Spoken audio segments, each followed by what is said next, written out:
વડોદરા શહેરમાં સતત ગરમીનો પારો વધી રહ્યો છે। હીટવેવની આગાહી છે અને તંત્ર દ્વારા ઓરેન્જ એલર્ટની પણ જાહેરાત કરી દેવામાં આવી છે। ત્યારે ગરમીથી બચવા માટે શું કરવું જોઈએ, શું બાબતો પર ધ્યાન રાખવું જોઈએ તે અંગે સયાજી હોસ્પિટલના સુપ્રિન્ટેન્ડન્ટ ડોક્ટર રંજન અય્યર દ્વારા કેટલીક બાબતો વિશે માહિતી આપવામાં આવી છે। આવો સાંભળીએ તેમના દ્વારા શું કહેવામાં આવ્યું છે। હીટવેવની આગાહીની વચ્ચે ગરમીના પ્રકોપથી બચવા માટે સયાજી હોસ્પિટલના તબીબ અધિક્ષક ડોક્ટર રંજન અય્યરે શું બાબતો પર ધ્યાન રાખવું જોઈએ તે અંગે માહિતી આપી હતી।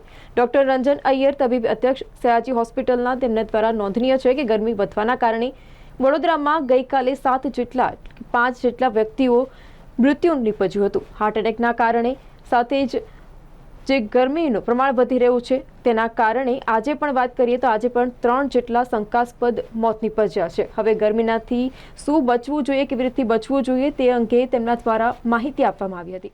સર્વે દર્શક મિત્રોને ખાસ વિનંતી, આજે જ્યારે ગુજરાતમાં ઓરેન્જ એલર્ટ જાહેર થયેલું છે અને ખૂબ જ ગરમી પડવાની સંભાવના છે, તો વયોવૃદ્ધ લોકોએ, સિનિયર સિટીઝન લોકોએ, અન્ય બીમારીથી પીડિત લોકોએ તો એવું સમજો કે બપોરના ભાગે 10:30 સવારથી સાંજના 6:30 સુધી ઘરની બહાર ના નીકળવું, એવો અમારો એક અભિપ્રાય રહેશે। બીજું, જે લોકોને કોઈ કામસહ બહાર નીકળ્યા વગર છૂટકો નથી, એ લોકોએ હંમેશા સુતરાઉ ઢીલા હવાદાર કપડાં પહેરવા જોઈએ, જીન્સ વગેરે ટાઈટ પેન્ટોનો ત્યાગ કરવો જોઈએ। આ ખાસ કરીને સિઝનમાં પુષ્કળ પ્રમાણમાં પાણી, છાશ એવા પ્રવાહીઓનો ઉપયોગ કરવો જોઈએ।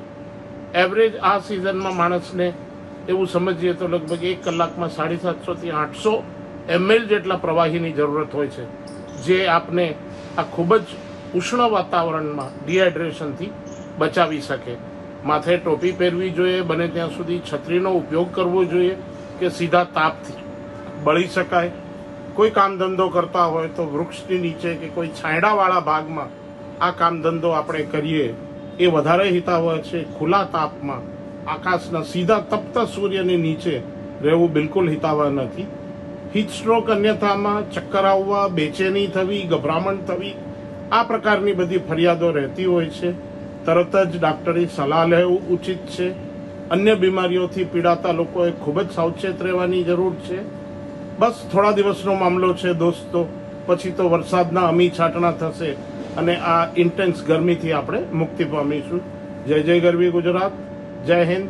બધાને પ્રભુ ખુશ અને સારું આરોગ્યપ્રદ જીવન આપે।